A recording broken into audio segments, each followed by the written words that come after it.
చంద్రబాబు నాయుడు గారు ఈ మధ్యన దావోస్ వెళ్ళారు కదా, దావోస్ వెళ్ళారు, తిరిగి వచ్చేసారు. ఒకళ్ళుగా వెళ్ళింది వాళ్ళ అబ్బాయి ఇండస్ట్రీస్ మినిస్టరు, మళ్ళా నాయుడు గారు కేంద్ర మంత్రి గారు, వంది మాగదు అందరూ కలిసి దావోస్ వెళ్ళారు.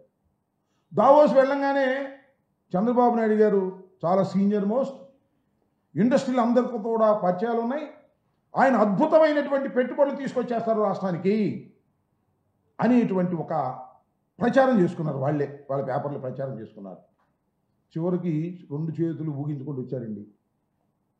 పెట్టుబడులు ఏంటంటే జీరో, ఎంఓఐలు జీరో, ఖర్చు చెప్పట్లే ఇంతవరకు. నేను అడిగా మొన్న ట్విట్టర్లో, అయ్యా చంద్రబాబు నాయుడు గారు, దావోసు మీ బృందం వెళ్ళడానికి ఎన్ని కోట్ల రూపాయలు ఖర్చు పెట్టారు చెప్పండి, ఎన్ని పెట్టుబడులు తీసుకొచ్చారు?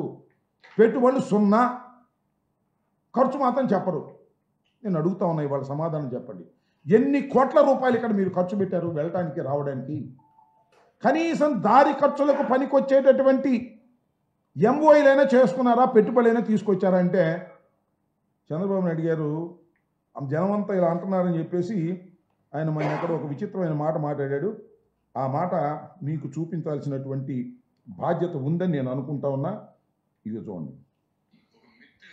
చేశారు మీరు మీడియా కానీ కొంతమంది కానీ, ఏది దావోసు పోతే ఎంఓయూలు చేసుకోవాలి, మళ్ళీ ఎంఓయూలు ఏమైనా అడిగేవాళ్ళు ఉంటారు, కాగితం మీద పెట్టేసి అదేదో ఇది చేయడం, అది కాదు, కరెక్ట్ కాదు. Yes, I'm very happy. There is a good competition among states. ప్రధాన కేరళలో ఉండే కమ్యూనిస్ట్ గవర్నమెంట్ కూడా పోటీ పడే పరిస్థితికి వచ్చారు. విన్నారుగా, మళ్ళీ వినిపించాలా అంటే ఏంటంటే ఆయన చెప్పేది ఒక మిత్ అంట. దావోస్ వెళితే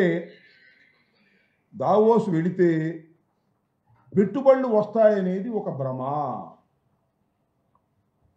దావోస్ వెళ్ళకోకుండానే పెట్టుబడులు వస్తాయి. మరి ఎందుకు వెళ్ళారని చలిలో పాపం దావోసు అంత కష్టపడి ఇంతమంది ఎందుకు డబ్బులు ఖర్చు, కోట్ల రూపాయలు? మీ అబ్బాయి, నువ్వు,